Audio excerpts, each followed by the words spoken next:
Bismillahirrahmanirrahim. Assalamualaikum warahmatullahi wabarakatuh. Waalaikumsalam. Alhamdulillah wa syukrulillah wa la haula wa la quwwata illa billah. Assalatu wassalamu ala Rasulillah. La rasula wa la nabiyya ba'da. Amma ba'du. Pertama-tama izinkan saya menyapa Buya Syafi'i Ma'arif dan Ibu Susi Pujiastuti, kedua tokoh bangsa Indonesia yang ini kebanyakan anak-anak muda, Buya, Ibu Susi, dan mereka kami adalah generasi yang akan banyak mengambil inspirasi dari Buya dan Ibu Susi sampai waktu yang panjang nanti insya Allah. Dan tentu juga saya menyapa kepada partisipan ya, kawan-kawan semuanya di ruang Zoom ini. Tadi juga saya saksikan ada Bapak Hakim dari MA, Kak Irfan Husaini ya. Selamat datang juga Ustadz Muhammad Irfan Husaini. Sehat-sehat selalu. Oke, baik Buya, Ibu Susi, ini acara terselenggara dalam waktu yang sangat singkat. Jadi bermula dari tadi malam. Saya chatting dengan Ibu Susi, kemudian tiba-tiba terbesit dalam benak saya, oh bagaimana kalau kita ketemu saja di ruang Zoom, karena memang situasi pandemi, tapi kita tidak boleh putus asa, ada media yang lain yaitu Zoom. Dan Alhamdulillah Ibu Susi setuju, saya sampaikan ke Buya, Buya juga langsung setuju. Begitu, kebetulan momennya pas, dan besok juga Pancasila ya. Buya hari ini viral sekali tulisannya di Kompas itu. Kalau bahasa Buya, ya, saya retweet hari ini. Iya, betul sekali. Tadi juga saya lihat retweetnya Ibu Susi. Dan kata Buya, itu tulisannya agak galak. Oke, saya rasa itu saya langsung menyapa Ibu Susi dulu. Ibu Susi, apa kabar Ibu? Baik, baik Mas Taufik. Alhamdulillah. Nah, sekarang saya pertama-tama ke Ibu Susi dulu. Karena ini ruang untuk Ibu Susi dan Buya Syafi'i, maka saya persilakan kepada Ibu Susi untuk bertegur sapa dulu kepada Buya, menyampaikan rasa rindunya, serta barangkali ingin mengucapkan salam selamat tahniah karena Buya hari ini berulang tahun ke-86. Silakan Ibu. Oke. Assalamualaikum warahmatullahi wabarakatuh. Ya, terima kasih atas terselenggaranya acara ini, sehingga mewakili rasa kangen, rasa ingin ketemu dengan yang saya selalu hormati dan hargai, yaitu Buya Syafi'i Ma'arif. Selalu apresiasi untuk Buya yang selalu bicara memberikan ketenangan untuk kami semua anak-anak negeri. Dan Buya, saya juga ingin mengucapkan selamat ulang tahun. Semoga Buya tetap sehat dan panjang umur. Dan semoga Indonesia juga dalam hari-hari ke depan selalu dituntun oleh Allah Subhanahu wa taala sehingga bisa melewati masa-masa sulit pandemi. Dan saya juga ucapkan terima kasih terselenggaranya acara ini karena saya bisa melepaskan kangen dengan Buya. Terakhir kita ketemu di acara doktornya Pak Haidar, masih ingat Buya? Ya, betul. Ya, ada Pak Fajar Malik. Kita selalu bergurau sebentar keluar dari Muhammadiyah untuk masuk NU. Hobi yang jelek Buya, saya mau coba berhenti tapi belum bisa Buya. Nah, ya kadang-kadang. Ya, terima kasih atas segala doa, harapan. Saya ini sesungguhnya tidaklah sehebat seperti yang digambarkan. Kelemahan saya lebih banyak dari kekuatan saya. Apalagi umur saya banyak mungkin tersia-sia dulu ya. Ya kena persoalan macam-macam ya, ekonomi ya macam-macam. Nah, sekarang sudah menginjak kepala 8 ini saya ini. Walaupun tidak selalu sehat, tetapi masih menulis, masih rapat-rapat, dan seterusnya. Jadi, matur nuwun Bu Susi. Saya tadi retweet tulisan Buya. Karena saya juga punya kepercayaan di negeri kita yang sangat beragam, Pancasila menjadi hal yang patut kita jaga dan kita hidupkan. Bukan hanya dengan teriakan saya Pancasila, bukan itu Bu ya, tapi mengamalkan sila-sila yang ada di Pancasila untuk supaya perbedaan ini tetap menjadi satu. Berbeda bukan harus berpisah, berbeda bisa menjadi satu dengan satu kegotong royongan, dan tentunya saya juga sadar sebagai orang yang pernah menjabat di pemerintahan, Bu ya, banyak hal PR pemerintah yang belum dikerjakan, terutama dalam pemerataan, keadilan, dan kemakmuran.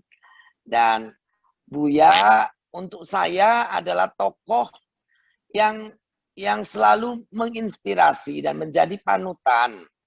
Gus Mus, Pak Fajar Malik, dan Pak Haidar Nasir adalah tokoh-tokoh yang selalu mencerahkan saya. Dengan segala keterbatasan yang saya punya, Buya, saya punya semangat, saya punya hati dan pikiran jernih bahwa Indonesia harus bisa keluar dan tetap sehat, walafiat, dan tetap ekonominya sehabis krisis pandemik ini. Dan tentu suara-suara Buya Buya tidak boleh bilang Buya tua.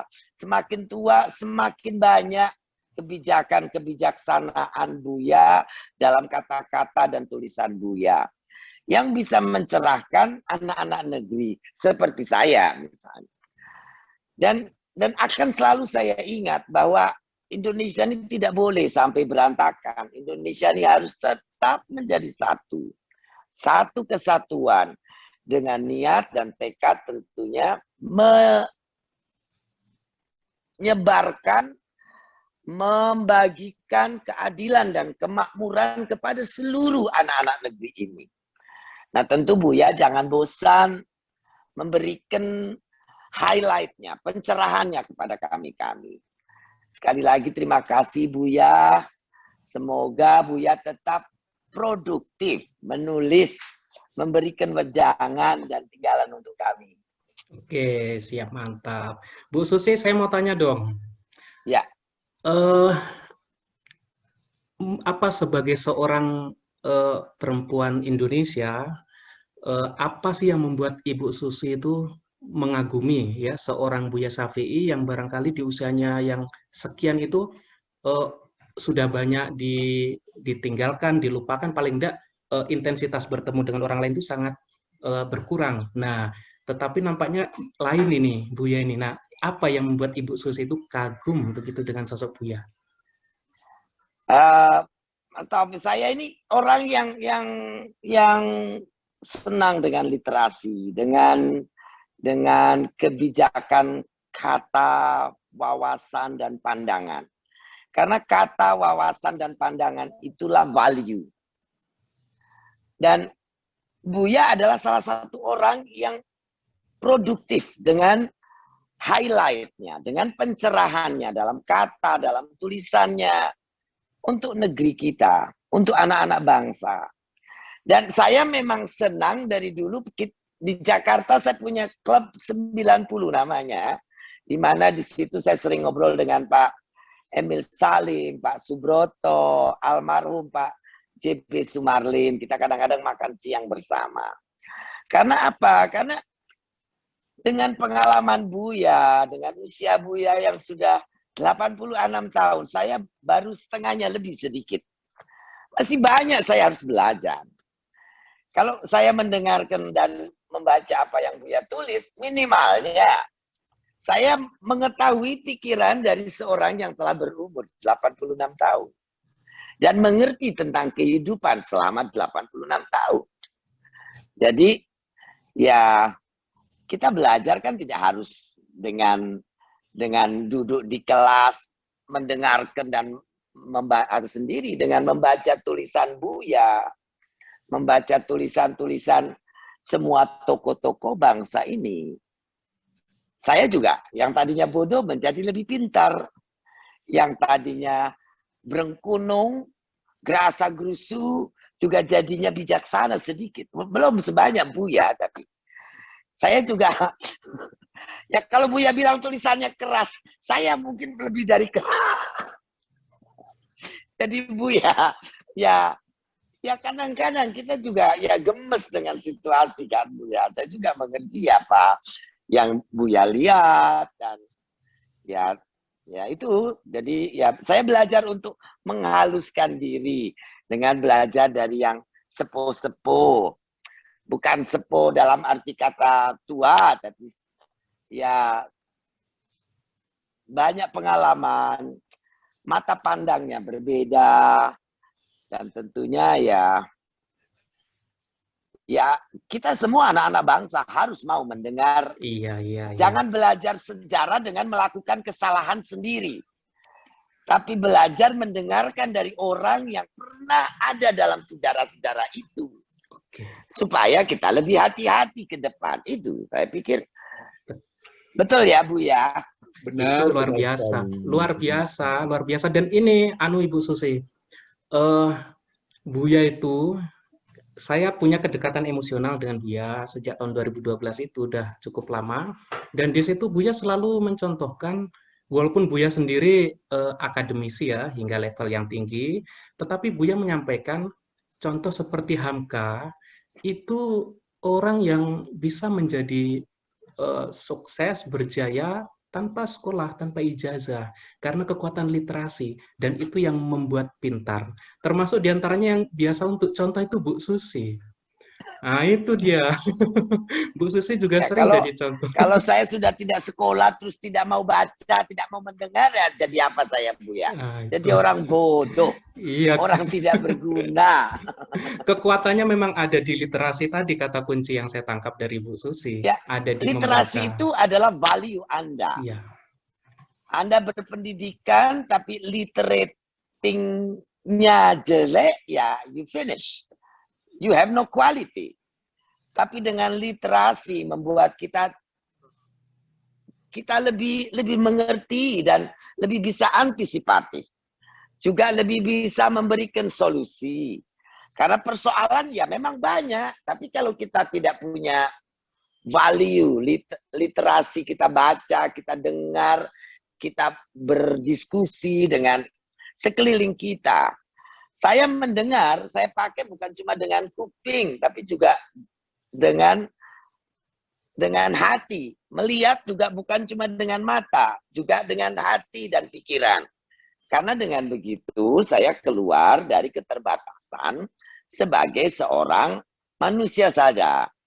Minimal menambah kemampuan kita. Kalau kita lihat pakai mata saja, ya cuma yang ada di depan kita.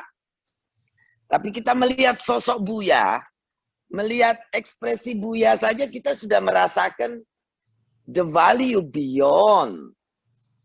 Buya boleh bilang sudah tua, sudah tidak. Ya, tapi kalau kita pandang Buya dari Zoom ini saja, saya melihat beyond your aging, beyond you say tidak fit lagi, tapi you still a strong resources for all of us to learn, to understand many things. Buya itu adalah resource yang besar, yang banyak. Jadi Buya jangan kecil hati karena aging, gitu. Karena begitu lihat ekspresi Buya di sini di Zoom saja, saya merasa, oh, I have to go as strong as you, Buya. Gitu. Luar biasa. Jadi ya. Itu artinya memancarkan energi positif Iya. itu Buya. Oh, Ya, jangan itu kecil keautentikan. hati. Buya masih beyond your value, your energy, you are resource beyond age. Oke, mantap sekali Bu Susi. Sebelum saya ke Buya, saya masih ke Bu Susi dulu. Apa harapan, impian Bu Susi terhadap Buya Syafi'i dalam peta besar kemanusiaan keindonesiaan yang kita hadapi saat ini. Yang sentralnya ada di Buya itu apa harapan dari Bu Susi? Buya ini kan tokoh Muhammadiyah. Muhammadiyah ini sangat besar dan telah menjadi Buya juga beyond Muhammadiyah. Dianggap sudah sebagai bapak nasional Indonesia. Jangan lelah untuk bicara, Buya. Jangan sungkan untuk membentak dan berkata lantang kalau sesuatu itu tidak benar dan salah untuk menjaga persatuan Indonesia. Buya bantu saya, bantu kami Indonesia untuk terus punya spirit menjaga ini. Jangan merasa tua, jangan merasa tidak berdaya. Buya tetap bapak bangsa yang harus lantang, bentak kami. Tampar kami dengan literasi Buya yang menyakitkan tapi benar, Buya. Buya tidak boleh ragu. Dan Buya itu punya privilege sendiri untuk negur siapa saja di negeri ini. Untuk negur pemerintah, untuk negur masyarakat, untuk negur semua yang akan merusak sendi-sendi persatuan Indonesia. Sesuatu yang tidak pada tempatnya, Buya lah orang yang punya hak, punya privilege to do. Jadi tetaplah bersuara lantang, Buya, dan keras. Mantap dan benar sekali. Untuk kami. Itu Buya, suara perempuan Indonesia. Suara perempuan Indonesia, Ibu Susi mewakili mereka semuanya. Nah, sekarang saya langsung ke Buya Syafi'i, tanpa berpanjang-panjang, silakan langsung Buya Syafi'i untuk menyampaikan tanggapan dari Ibu Susi tadi. Silakan Buya. Saya kan belum banyak berinteraksi ya, tetapi waktu jadi Menteri Kelautan itu memang sangat mengagumkan ya. Jadi terima kasih Buya. Kapal asing yang ditenggelamkan itu kan itu keberanian yang luar biasa menurut saya. Memang dalam keadaan semacam ini keberanian itu sangat penting. Ibarat apa saya pernah katakan ya, kapten kapal itu dalam laut tenang itu semua orang bisa jadi kapten. Tapi kalau ombaknya besar itu diperlukan kapten yang betul-betul petarung. Nah, Bu Suci termasuk ini yang petarung. Amin, Buya. Dia banyak membaca, pergaulan juga sangat luas, dan di Indonesia ini sesungguhnya ada paling tidak ada beberapa orang ya yang tidak pernah sekolah ya, SD atau sanawiyah seperti Hamka tadi disebut, kemudian juga Ali Audah ya yang pelajar sendiri berkat literasi, dia mengungguli orang-orang yang mungkin profesor doktor yang kurang literasi juga tidak banyak sumbangannya yang bisa diharapkan. Jadi itu seperti umpamanya seorang sastrawan yang belum tahun lalu meninggal, Ayib Rashidi, itu tidak punya ijazah itu. Kalau kita baca riwayat hidupnya lebih dari 1000 halaman. Itu kan hidup tanpa ijazah. Jadi ijazah itu sesungguhnya semacam SIM ya, surat izin mengemudi aja sebenarnya. Tapi kalau sudah punya SIM tidak bisa mengemudi, itu kan juga tidak ada banyak guna. Bu Susi ini kan seorang pengusaha. Saya tidak tahu berapa kapal terbangnya, luar biasa ini. Amin. Bangsa ini rahim Indonesia melahirkan seorang Susi, itu bagi saya suatu berkah yang patut kita syukuri itu. Dulu kan waktu diangkat jadi menteri Pak Jokowi kan banyak yang meragukan itu, tapi ternyata dia berbuat. Dia tidak peduli untuk bangsa dan negara. Nah, itu modal yang menurut saya perlu ditiru, perlu diwariskan ya kepada orang-orang yang sok-sok terdidik ya, yang PhD, yang doktor dari dalam negeri, tapi sesungguhnya tidak ada keberanian. Jadi hanya seperti apa namanya itu, ikut anginnya ya, kemana angin bertiup di pusat Betul, Buya. pendirian. Itu menurut saya tidak benar. Bu Susi memiliki itu. Dia punya integritas. Jelas orang kaya, jelas itu ya, dia orang kaya. Dan kapal terbang ini kabarnya puluhan itu ya. Jadi ini harus disyukuri bangsa bisa melahirkan seperti ini. Jadi jangan terlalu berbangga dengan ijazah, dengan PhD, dengan sertifikat, itu tidak penting. Jadi kenyataan kita bagaimana? Kenyataan apa yang kita berikan ya, sumbang kita kepada kemanusiaan, kepada bangsa, kan itu yang penting. Oleh sebab itu perlu diubah ya paradigma, cara pandang itu ya. Jangan ijazah itu menurut saya tidak terlalu penting sesungguhnya. Penting lah ya, tapi kan banyak juga orang yang tanpa ijazah itu dia luar biasa berbuat sesuatu. Bu Susi salah seorang di antaranya, dan dia itu tidak banyak di muka bumi. Jadi sejarah dalam sekian puluh juta mungkin seorang.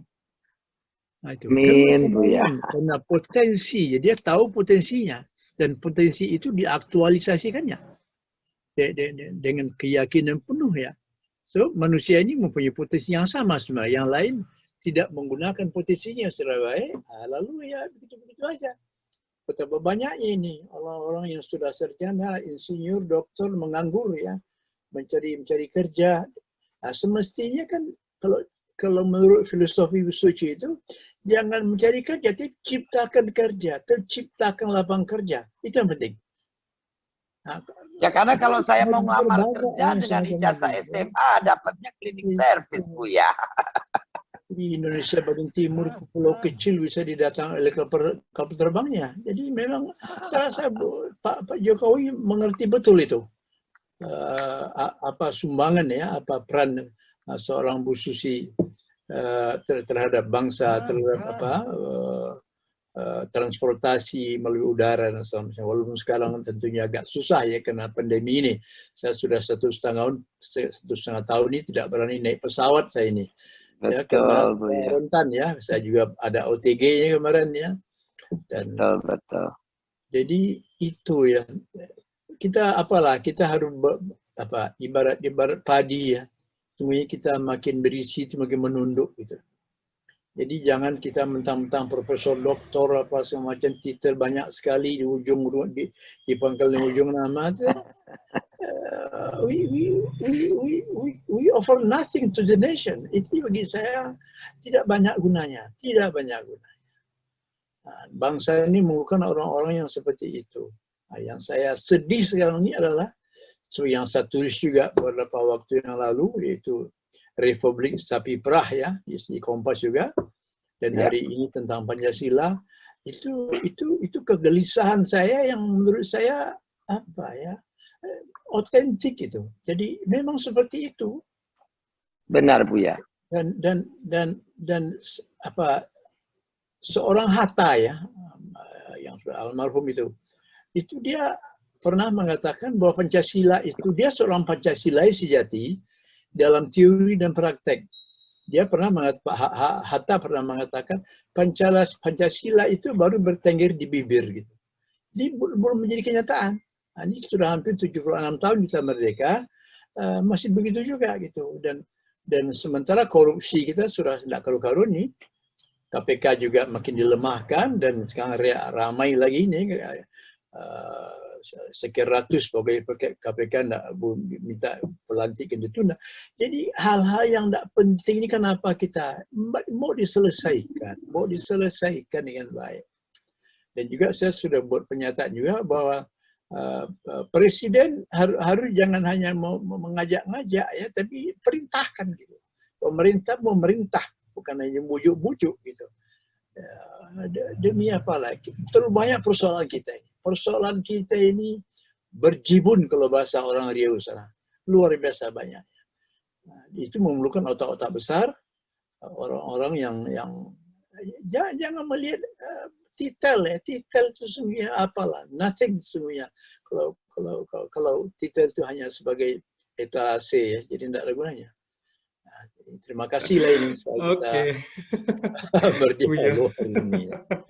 Benar Buya, itu pula yang menggelisahkan saya selama ini juga berapa 2 tahun ini itu saya mencoba untuk bicara supaya sumber daya alam ini tidak dihabiskan, terutama yang renewable resources.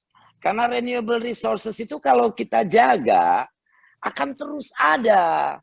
Ya. Namun ya saya tidak bisa apa-apa sekarang Buya.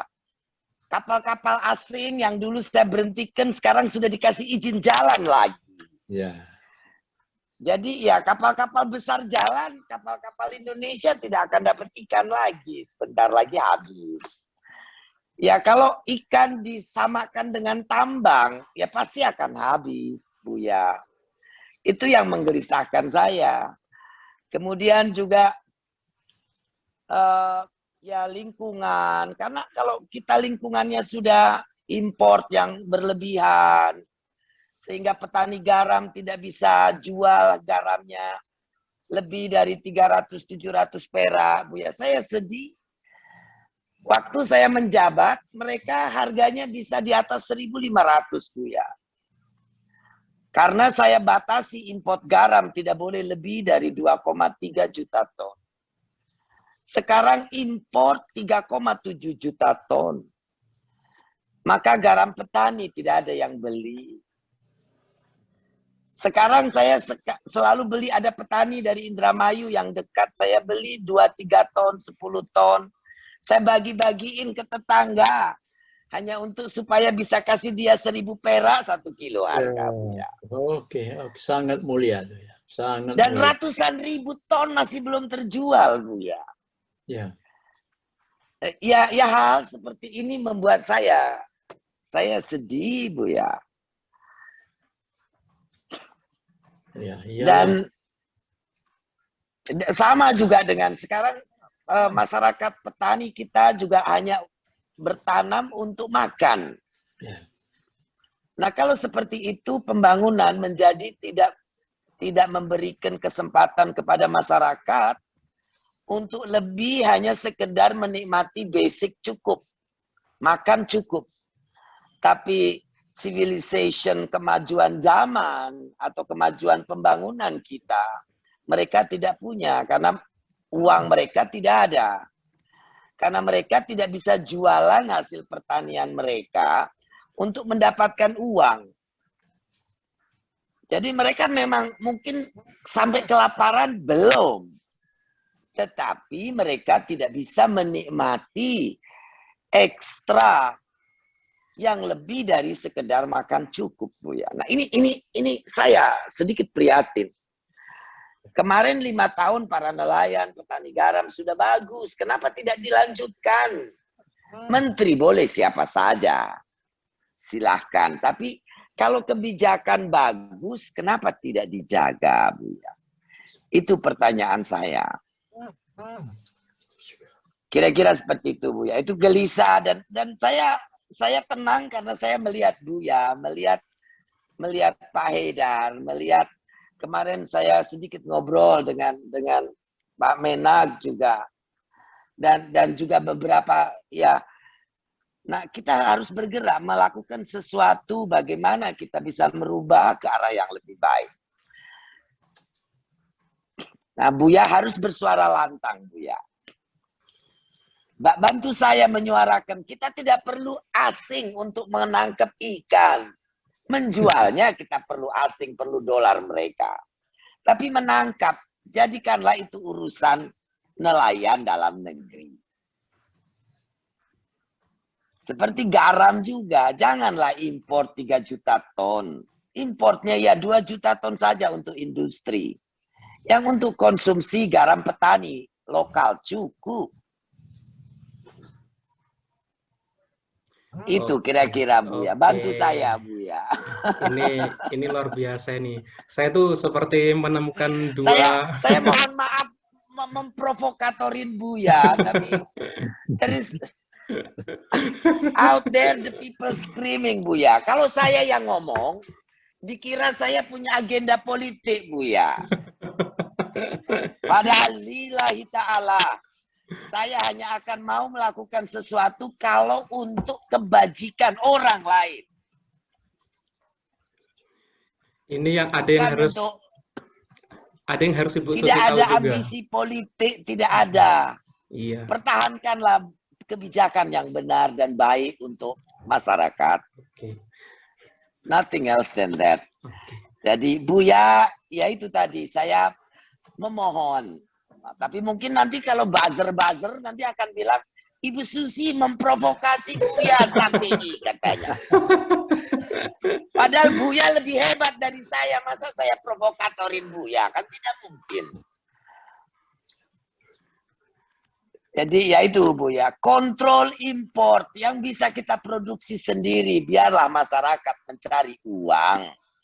Supaya mereka bisa hidup lebih dari sekedar makan. Mereka bisa nikmati kemewahan sedikit. Kemewahan itu bukan kemewahan mobil Ferrari, Lamborghini, bukan. Kemewahan itu bisa lebih dari sekedar makan. Bisa memiliki kendaraan, bisa memiliki sandang, papan, dan tabungan. Kalau mereka tidak bisa menjual hasil produksinya bagaimana, Buya? Beras panen untuk makan sendiri. Ya, mau berapa banyak, Buya? Mau dijual murah karena beras import datang.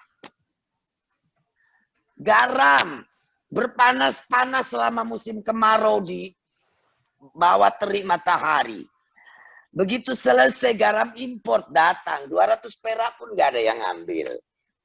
You cannot let this happen all the time, saya bilang.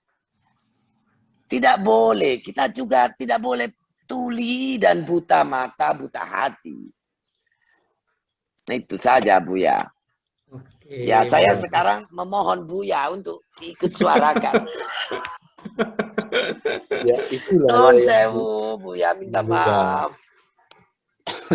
itulah sesungguhnya oleh yang diusung dahulu ya oleh para pendiri negara, pendiri bangsa ini, nasionalisme ekonomi itu. Jadi kalau kemarin dalam webinar dengan teman-teman Buddha ya, saya katakan ada ucapan Buddha Gautama itu, dengan berbagi kebahagiaan kita tidak akan berkurang gitu. Jadi saya rasa Bu Susi melakukan itu, tapi sulitnya sekali ini. Jadi banyak yang bertopeng-topeng yang susah ya. Anak bangsa ini banyak yang bertopeng-topeng ya. Betul, Sandiwara. Buya. Jadi tidak tulus gitu. Jadi tidak otentik. Itu yang penting itu apa yang terasa, apa kan ibarat orang duduk di dalam dalam kamar kaca ya. Apa yang nampak di luar itulah orangnya. Itu kan penting begitu. Itu yang susah kita temukan sekarang ini. Para politisi kita keadaan semacam itu. Saya berkali-kali mengatakan politisi kita ini dia tidak mau naik kelas menjadi negarawan. Dia tetap politisi Betul, aja. Buya. Itu kan hanya pilkada, pilek dan segala macam itu. Tapi bagaimana agar bangsa ini bertahan secara bermartabat ya, kedaulatan kita, memang Trisakti ini Bung Karno pun hebat sekali itu. Berdaulat di bidang politik, berdikari di bidang ekonomi, dan berkepribadian di bidang kebudayaan. Itu kan masih di langit tinggi sana, belum dibawa turun ke bumi. Itu benar Trisakti Bung Karno itu. Tapi setelah hampir 76 tahun ini, itu masih belum menyentuh dunia kenyataan. Tadi contohnya garam gitu ya. Kita di tengah negara kepulauan, laut melulu, tapi tetap aja gitu. Jadi ada orang-orang yang menurut saya para importir, Karena mereka kalah harga, Buya. Para pengusaha ini memang tidak punya hati nurani atau tuna nurani ya, itu yang banyak sekarang ini. Tapi berlagak ya, lagaknya luar biasa, dan barangkali Pancasila sangat hafal gitu. Tapi tidak pernah dihayati secara mendalam gitu. Padahal hidup manusia kan terbatas. Paling-paling yang apalah, tidak lama lah ya. Dan kekayaan ini kalau kita mau mati apa yang dibawa? Ya kain kafan aja, tidak ada yang lain. Oleh itu tadi perkataan Buddha itu menurut saya benar lah itu ya. Oke. Dengan berbagi kebahagiaan Oke, kita. siap. Gitu. Saya ambil alih lagi Buya ya. Ya, ini sudah Ya, hampir jam nih. hampir. Ini sebelum terakhir nih.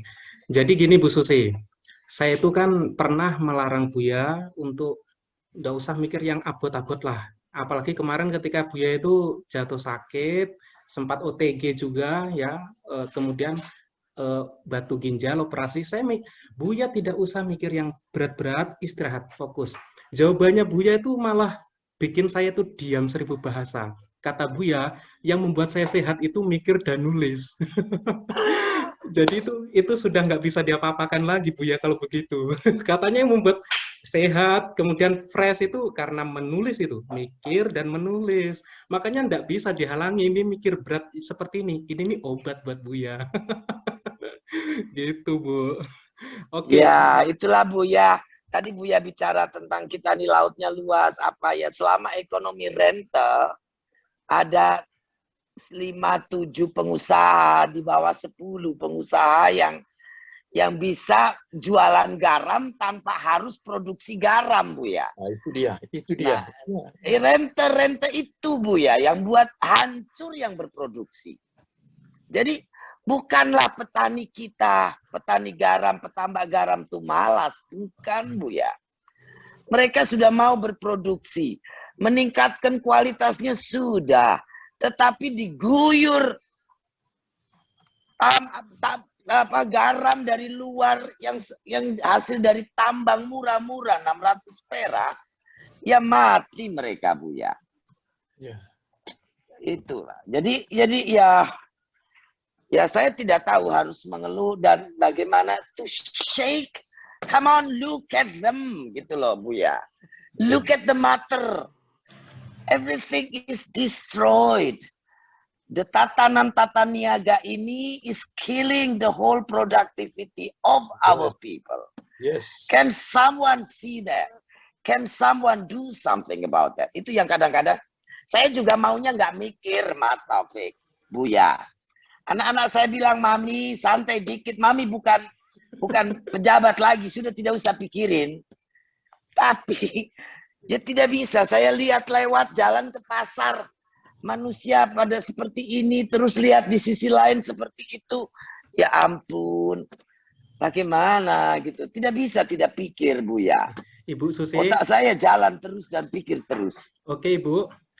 Ya. Ini saya langsung dulu ya. Ternyata ini ada beberapa di room chat ini mau bertanya. Ini saya enggak bisa, ini semuanya enggak bisa. Tapi ada beberapa yang barangkali boleh saya bacakan. Untuk Ibu Susi, izin bertanya. Ini dari Asrul Fitri MTCC.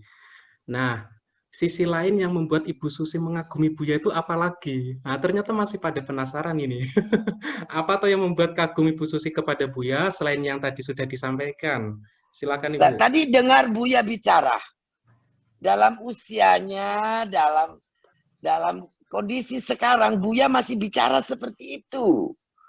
Wawasan Buya tuh masih, kan netizen semua, Mbak siapa tadi namanya? Kan dengar bagaimana Buya bicara. Nah, kita bayangkan, kita bisa nggak seperti Buya di usia 86 bicara seperti itu.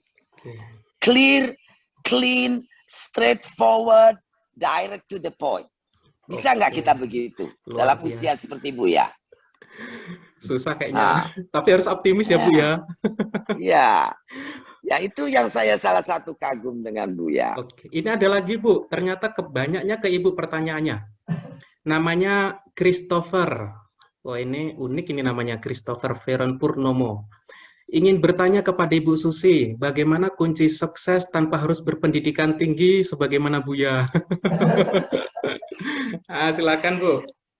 Kerja keras, kerja tidak boleh malas dan jujur dan determin. Kita mesti determin, gitu. Itu saja. Oke, luar biasa sekali. Dan sayangnya bapak-bapak, ibu-ibu, kawan-kawan, sahabat semuanya. Bisa follow Twitter saya, tanya di Twitter kan bisa. Kalau masih tapi nanti dibalas ya Bu ya. Oke. Nanti acara kita ini boleh diviralkan di Twitter Ibu ya. Boleh. Ini penyelenggaranya anak panah Bu. anakpanah.id. Dulu Buya Safi itu anak panah. anakpanah.id. Iya, Buya itu anak Buya, panah. terima kasih sekali lagi. Terima kasih Jaga sekali. kesehatan. Insya Iya. Allah pandemik selesai, saya akan silaturahmi kepada Buya. Oke, Matur luar biasa. nuwun. Terima Iya. kasih Buya dan Bu Susi. Sami-sami, Buya. Iya. Selalu. Mungkin kata-kata terakhir dulu dari Buya, tadi dari Bu Susi, dari Buya dulu, coba Buya dulu. Dari saya, orang seperti Susi ini, Bu Susi, perlu diperbanyak jumlahnya. Yang dia seorang nasionalis, dia seorang patriot, waktu dia menjadi pejabat, dia lakukan itu. Nah, jadi jangan jadi pejabat, kemudian lalu takluk, tunduk, menyembah pengusaha-pengusaha yang memiskinkan rakyat. Itu menurut saya pengkhianatan. Berkhianat terhadap Pancasila, berkhianat kepada cita-cita kemerdekaan. Ya. Oke, terima kasih Buya. Selanjutnya Bu Susi. Ya, untuk saya menyemangati anak-anak muda Indonesia, berkaca dan belajarlah dari salah satunya tokoh bangsa ini adalah Buya Syafi'i, yang memberikan kepada kita pelajaran tentang determination, knowledge yang luar biasa, dan literasi beliau yang tetap to the point, clear and clean. Itu adalah satu pencerahan untuk kita semua. Sekali lagi terima kasih. Terima Oke, kasih. terima kasih Matur suwun Buya Matur nuwun, dan Buya. Ibu. Ini Taufik, makasih ya. ini harus dipercepat acaranya karena Buya mengisi di acara bedah buku Ibu Kemanusiaan. Jadi itu buku yang ditulis oleh perempuan-perempuan Indonesia tentang Buya Syafi'i di ulang tahunnya ke-86. Diberi judul Ibu Kemanusiaan. Tadi penggagasnya itu titip salam untuk Ibu Susi. Titip salam. Nanti satu saat sama-sama kita menulis lagi. Nah, nanti Bu Susi jika bersedia akan dimintanya. Oke, sekian ya. Terima kasih. Oke, terima kasih semua. Bye. Oke, assalamualaikum. Baik semuanya, alhamdulillah acara kita telah selesai dan mohon maaf jika banyak kurang-kurangnya, terutama karena diakhiri lebih cepat karena Buya Syafi'i harus mengisi di acara yang lain. Alhamdulillah, dan kita akhiri sama-sama dengan mengucapkan hamdalah. Alhamdulillahirabbil alamin. Assalamualaikum warahmatullahi wabarakatuh. Waalaikumsalam.